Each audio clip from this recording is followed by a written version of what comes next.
And we are live. Welcome, mystery and thriller fans. I'm your on-air host and author, Sara DiVello, and I am so excited to welcome back tonight my friend, Lev A.C. Rosen, here to give us the inside scoop on his brand new book in the Evander series, Rough Pages. Lev, welcome back to Mystery and Thriller Mavens. Tell us about this book. Hi, thank you so much for having me back. It is always so much fun to talk to you, Sarah. And here's a book, which we were just discussing whether or not my cover artist, Colin Verity, is trying to make this my eye. I don't see it, but it's I don't totally your eye, Lev. I literally got the book and was like, oh my God, they used Lev's eye and they, made it extra fabulous, but that's totally Lev's eye. And then I just asked Lev, I was like, oh, I'm going to ask you on air. And Lev doesn't see it. Everybody, come on. I wonder if it's like a vast conspiracy. I mean, I just think this eyebrow is much better than mine. I wish I had this eyebrow. It's a good eyebrow. I wish I had that eyebrow. Okay, so tell us about the pages within this fabulous. Oh, yeah, these things. So Rough Pages is the third Evander Mills mystery. And in it, we open with Andy going back to Lavender House, partially to meet their newly adopted baby, and partially because his friend Pat, who's the butler there, called him up and was like, hey, I think I put the whole family in danger. Please don't tell anyone and come talk to me.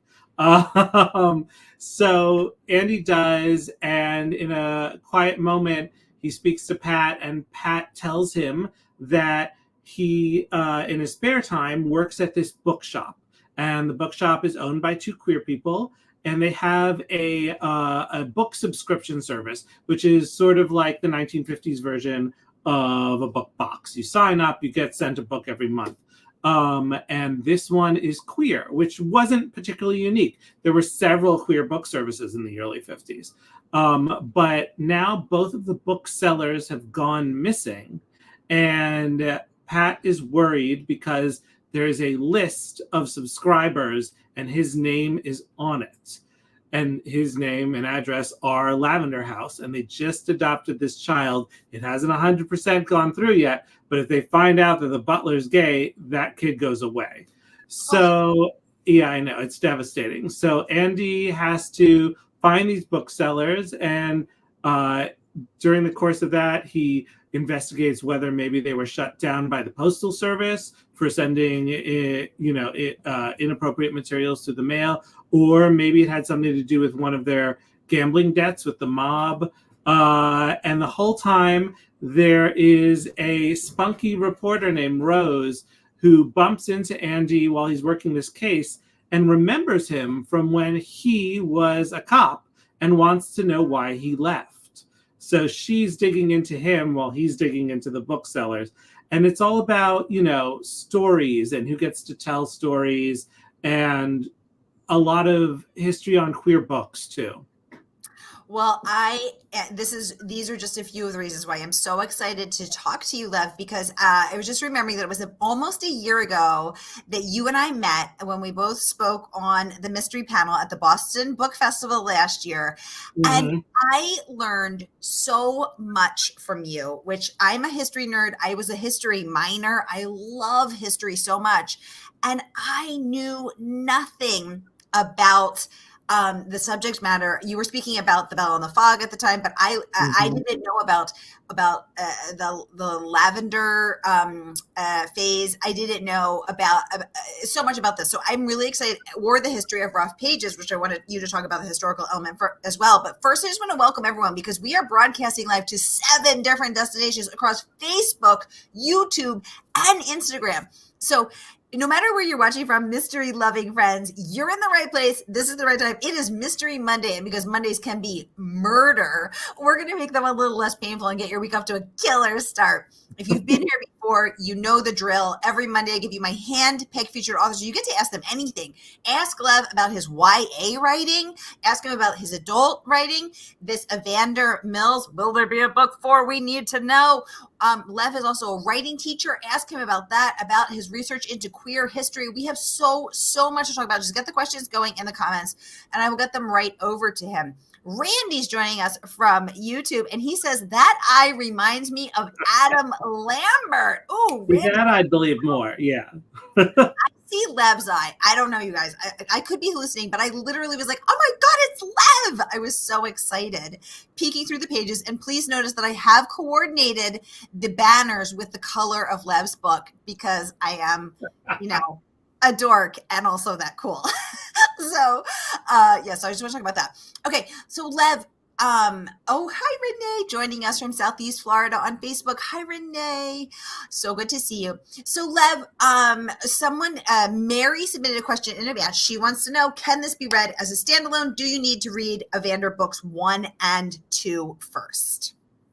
Well, my editor would say it can be read as a standalone because that is what, she wants me to be doing. I think it works to an extent. There's some stuff early on, going back to Lavender House probably doesn't have the same resonance as if you read Lavender House. But absolutely, it can work as a standalone. You just might not get as much out of it. And I would encourage you to read the first 2, obviously. I think it's just, there's a real arc for Andy as we go along, and it's fun to see. Lev, I always think about, because I love a series, and as a reader, I enjoy being brought along, and I live for those little Easter eggs, those little call outs where it's like, hey, if you read book 1 or 2, you're like, I know what he's talking about. You feel like you're in on the joke, or you're in on, whatever, the secret club of people who have read this book. As a writer, I always wonder, how do you meet people who are joining you on book 3 who don't know the history of Andy and Lavender House, but you have to bring the people who are your OGs, who've been with you since book 1. You got to bring them along and give them enough, meat to keep them going, but you can't leave the new people behind. How do you balance that? Well, I think this is the first time I've done like a series, and I struggled a lot with that with The Bell and the Fog, the second one. I originally sort of just jumped right in, and my editor, said to me, she was like, I think you have to think about the fact that even if people have read the first book, it's been a year. It probably could have been a year. And that is a good thing to keep in mind. Even if you are someone who has read the first book, you need a little reminding. And she always says, you don't have to summarize the plot of book 1. You don't have to get into that. What you have to remind us of is the relationships between the characters. That's what's so important. And as long as you hit those notes, I think it carries on pretty well. Obviously, there are going to be some sort of inside jokes and stuff. And I think you just have to accept that people coming in the third book aren't necessarily going to get those as well as someone who has been, reading the series from the very start. Right. Like I think about that from, Patricia Cornwell. She's 36 books into Case Scarpetta. My brain melts to think how she is, keeping it interesting for people who have been with her that entire journey and are now, on book 36 with her. And we're like, we know, remember the Body Farm. But the people who are new and are like, Body Farm, so I think that is such an incredible artistic challenge. Renee saying the first 2 novels are great. Yay, we have an OG in the house, Renee. I think you're going to love this one just as much. Robin is joining us from cooler, sunny Coeur d'Alene, Idaho. Robin, so great to have you. Welcome. Lexi's joining us from YouTube saying, howdy, I devoured the other 2 books in this series this summer, and I am so excited for the third. Lexi, welcome. Thank you so much for joining us. Renee is vibing with this purple. Thank you for noticing, Renee. I appreciate that. And you. Randy wants to know, Lev, was there anything in particular that got you interested in writing? Take us back. Oh, boy. I mean, I have been writing since I was very, very, very, very little. In that I went to a small K-8 school, only 18 kids in my grade. And when I graduated, they did like a ceremony where the teachers would sort of say something nice about everyone and give them a little present. And the thing they said about me is Lev is a wizard with words, and she gave me a little wizard statuette, which I have. I'm not going to reach for it, but it's over there. Oh my God, little wizard. That's so cute. And so like it's been something I do pretty much for as long as I can remember. So I don't my first word was book. Like it's one of those things where it's just like, oh, this has been woven into the fabric of me for a while. Oh my So I God, can't speak to what got me into it. oh my gosh, I love that. Randy, thank you for that great question. Now we know about Lev's little wizard statue and that his first word was book. We wouldn't know that without Randy's question. Thank you, Randy. Renee's going back to the question about how to bring people along. She's saying she does need reminders. Renee, that's such a great point because now that I'm really thinking about this, it's like we all have read other books in between. So we do need those reminders. But it must be hard, I imagine, to weave them in artfully so it's not like, hey, in last book where I almost died, you know. Yeah, no, I definitely read somewhere it can be very like so and so, my sister who is likes X, like who has this personality and is always doing this thing. And like I understand it by book 36, or you just want to like, all right, guys, here we go, refresher course. Um, but yeah, if I get to book 36, I'll let you know how that works. Well, that brings me up to my next question. Lev, you are at book 3 of 3. This is book 3 of 3. Mm-hmm. Will there be a book 4? Will there be a book 36? Give us the scoop. There will definitely be a book 4. I am just finishing up the rough draft of that. A rough draft of Rough Pages, a sequel? Yes, which I came up with a new title for it today because my working title, the publisher was sort of about, and I understood why. But I haven't gotten the okay yet, so I'm not going to share it. But I like it, so I hope they okay it. And if there's more beyond that, I hope so.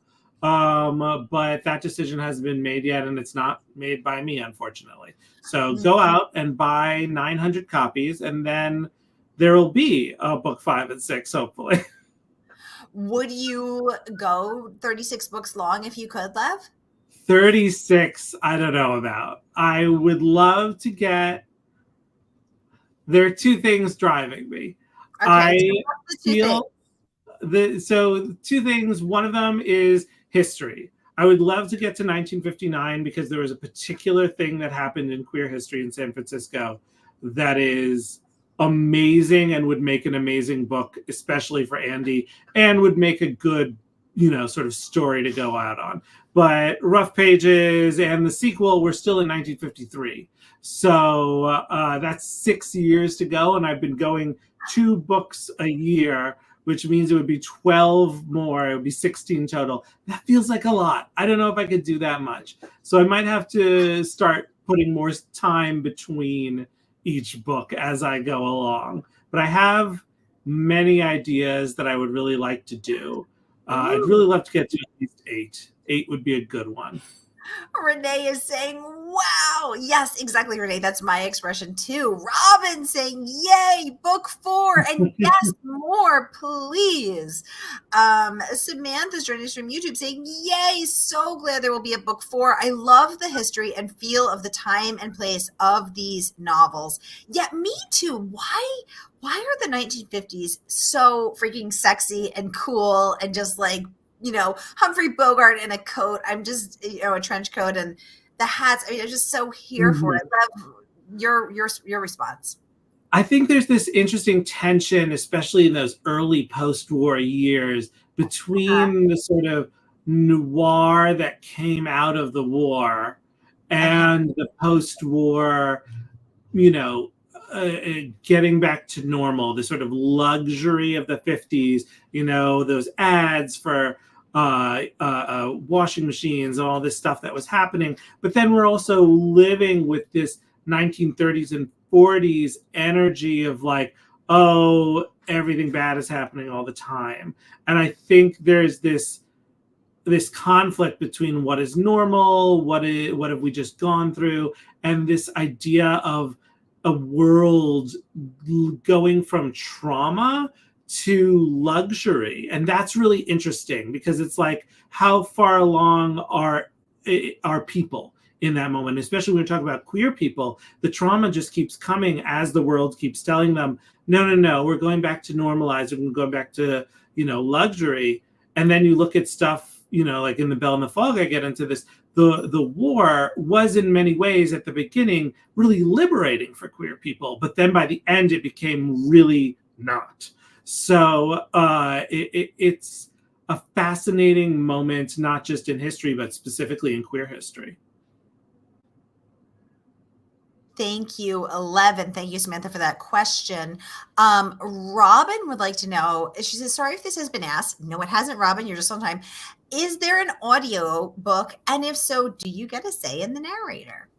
Yes. The audiobooks are read by Vikas Adam, who is amazing. We've hung out a few times.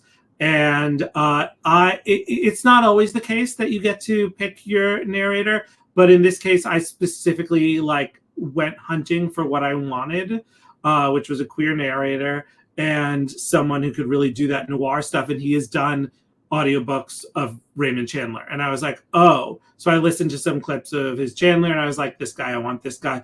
And the audio department at Macmillan, amazing. They made it happen. Well, I love that. Robin, thank you for asking. And my God, to get Raymond Chandler's narrator, what an He's incredible. So good.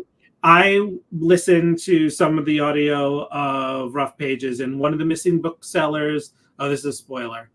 Okay, it's only a light spoiler. Careers. One of the missing booksellers shows up pretty quickly. Her name is Dee Dee, and she's an older woman. And when he does Dee Dee's voice, I swear to God, it's an entirely different person. And he's done that for every book, where it's just oh, I have to work hard to realize that these aren't, this is in a multicast production.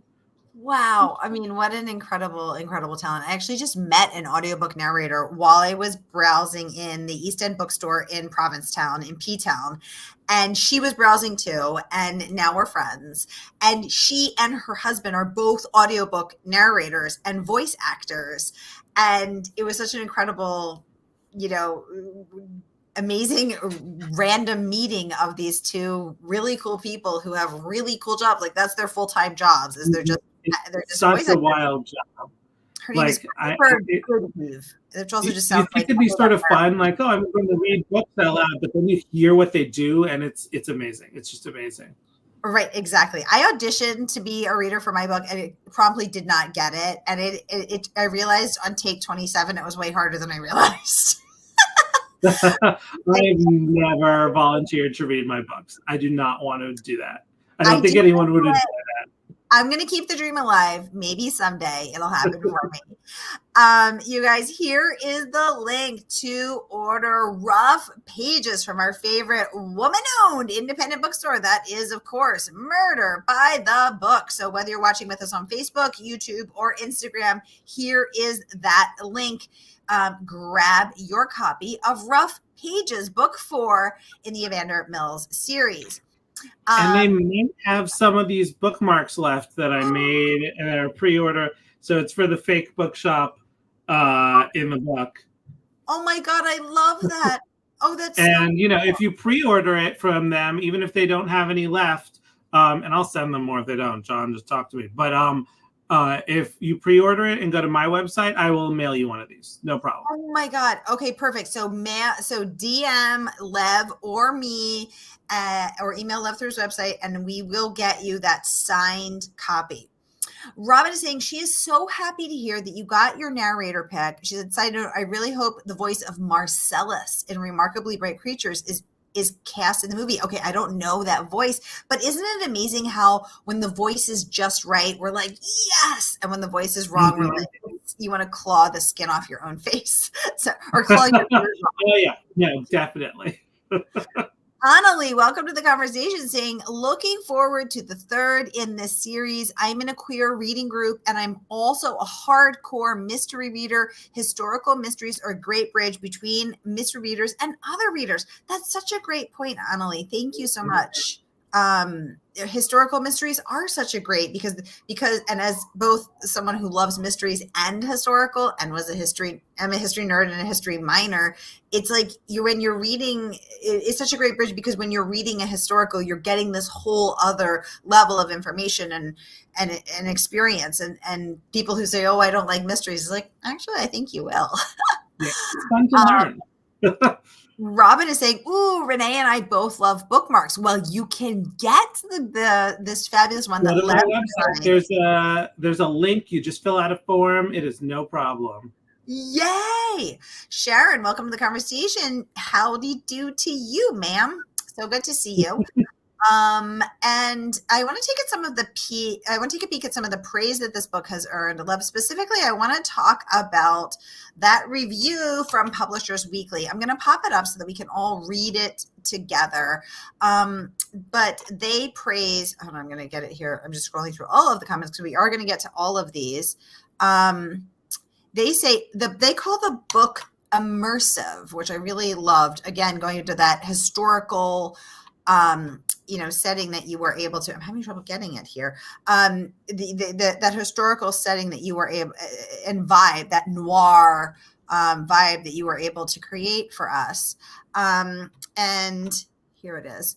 They say Rosen buttresses hold on, I'm going to pop it up so you can all read it.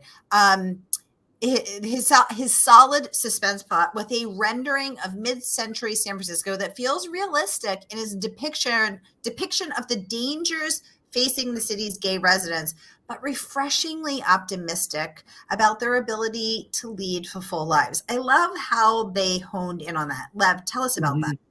Yeah, it's an interesting sort of thing. I always think of one of the hearts of what noir is. And there's a difference between the old movies and the old books, and I've read everything by Chandler, but like my heart is with Bogart and Bacall. So when I think of these noir movies that were made under the Hays Code, where they and it was about stars and chemistry, one of the heart of noir is this idea that it's someone in the darkness, but if it's more than someone, it's a community in the darkness, facing that darkness alone and finding light within each other.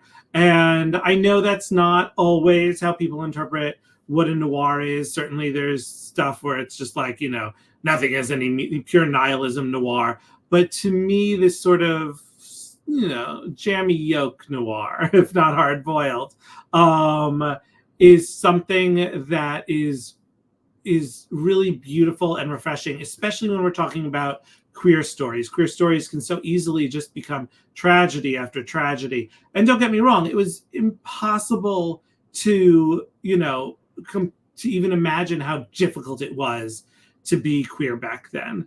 And that's even if you believe in a queer community prior to Stonewall, which many people don't.